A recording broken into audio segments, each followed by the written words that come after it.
Like, I want to do YouTube. So I will either become successful at YouTube, or I will turn 85 years old and I'm still trying to do YouTube, and I will have died trying to do what I wanted to do. Those are the only two options. This guy right here has cracked the code to growing a YouTube channel.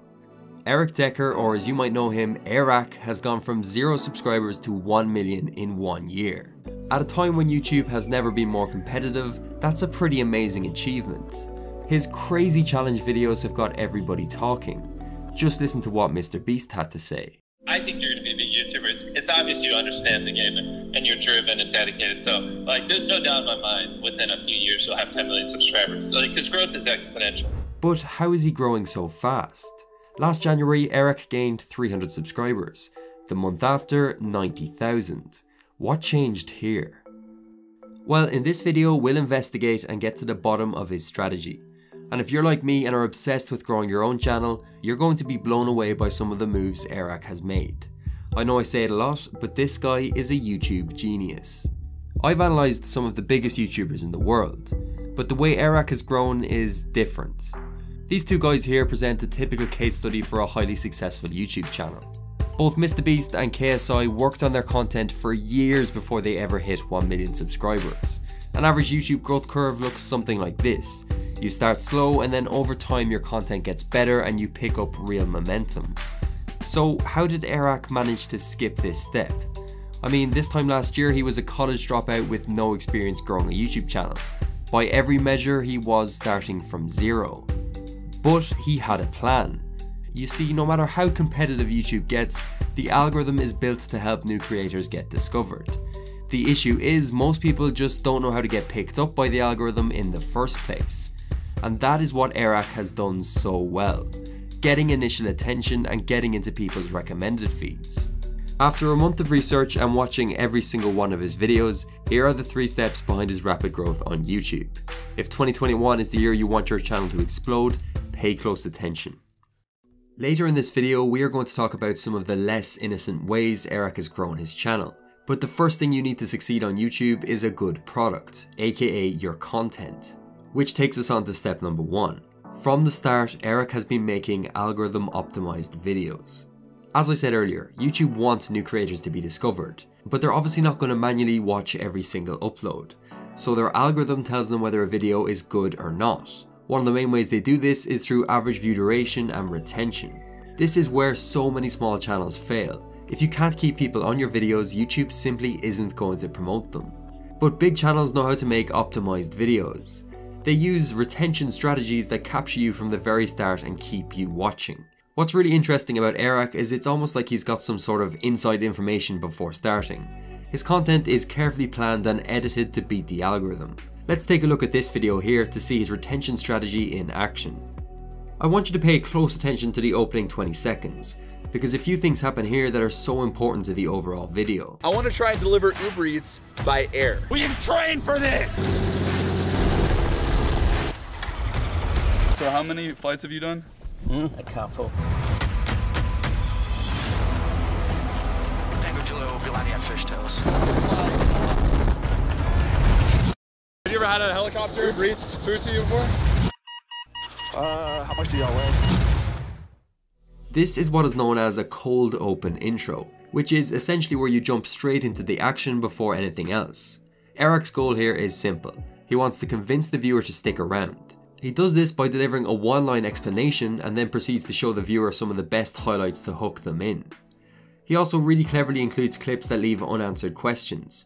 Was the helicopter crashing? What was this guy's reaction? Within 20 seconds, the viewer knows what he's trying to do, they know that the video isn't clickbait, and they also have multiple storylines they want answered. With intros, a lot of the time it's better to show instead of tell. You can always fill in more of the details later on, which is what Airrack does next. In my experience, Uber Eats delivery, dude, it sucks so bad. So I thought to myself, what if we were to make that process actually good? Yeah, like when Uber Eats says that you're gonna get your meal in 15 minutes and it comes in like 25. What if we could deliver the food in like 1 minute? Now, how are we gonna do that? Well, here's the plan. I wanna try and deliver Uber Eats by air. This section is called the setup. The real key to high retention on YouTube is getting the balance right between context and action, so the viewer knows exactly what's happening while also being entertained. So within the first 2 minutes, Airrack has grabbed the viewer's attention. He makes sure to keep it through effective YouTube storytelling. All of his videos contain multiple conflict and resolutions. Something comes up that could put the whole plan into jeopardy and he needs to fix it. This keeps the viewer engaged as they wait to see the outcome, leading to what are known as continuous hold segments in a retention chart. Here the viewer can't click off because they need to see the outcome. Also notice how each of Airrack's videos has a clear payoff, a reward for watching to the end. In this case, seeing if they were actually able to deliver the food. This is placed at the very end and is deliberately short. Once you give the viewer what they want, they leave. So it makes sense for the conclusion of the video to be very quick.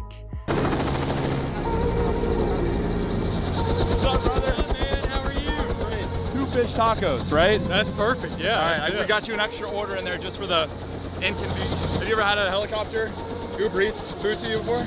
This will be a first. Okay, cool.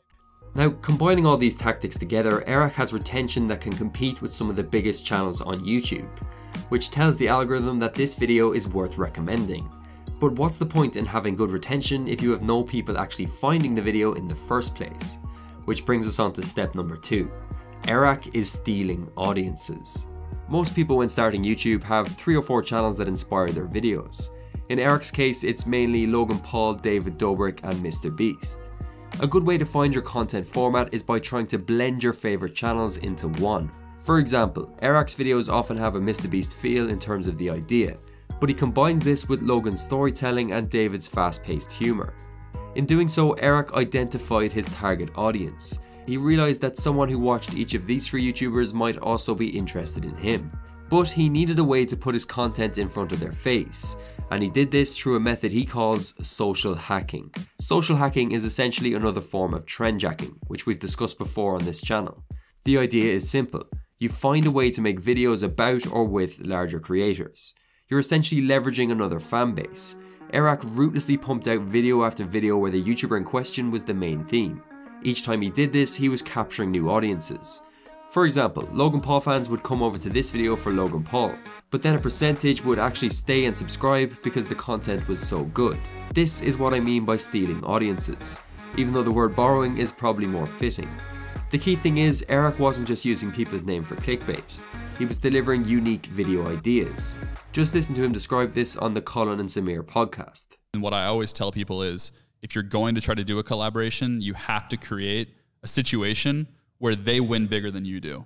You know what I mean? Mm-hmm. So for Logan, I just made his life so much easier by creating all the content that he needed and paying for all of his content for that day. Same thing with like ZHC. Like we did a video with ZHC, who's really incredible guy. Zach's awesome. The way I got in contact with him was I literally DM'd him the title and thumbnail of the video. And that he has millions and millions of followers on Instagram. And that was what got through to him. A lot of people try use other YouTubers in their title purely for views, but how many are actually making them part of the video? I mean, this guy was turning up at David Dobrik's set dressed as his lookalike, buying Logan Paul's couches and literally finding Mr Beast's island. Now obviously not everyone has the ability to do this, but it is a good example of how effective social hacking is. After these videos, Airrack had attracted a large viewership to his channel. This would serve as a foundation for his future content. However, there's still one crucial step missing: building long-lasting relationships with your audience. Make sure to stick around for this one because there's something Airrack has done that no other channel in history has. You see, going viral might seem like the hard part, but converting that momentum into subscribers that keep coming back is how you really grow. How do you do this? Make them part of the journey. Airrack heavily involves his audience in the video making process, whether it's coming up with ideas, deciding on what he does next, or even being part of the video themselves. This makes his channel feel more like a community than an individual, and the best way to build a community is by giving them a shared goal. In Airrack's case, this is simple, proving that it's still possible to grow on YouTube by hitting 1 million subscribers in 1 year. New people to his channel were sucked into this mission. He even became the first YouTuber in history to use affiliate marketing to gain subscribers. His Save Airrack campaign was actually genius. Airrack used a website that let his audience share subscriber links that would track how many people they referred, offering some pretty cool prizes. This resulted in almost 250,000 new subscribers in December alone. One thing was clear: Airrack was going to hit that 1 million mark no matter what. I think this is a great example of why it's not all about making viral content. Sure, that's what gets you your first growth, but people stay for the story. Speaking of setting a goal, I'm going to set a like target of 5,000 for this video. If Airrack was able to hit 1 million in 1 year, surely we can hit that. Also, if you want to read some of the stuff that I'm not going to share on YouTube, such as how much I'm making and the things I've done personally to grow my channel, make sure to sign up to my free newsletter. The link will be in the pinned comment below.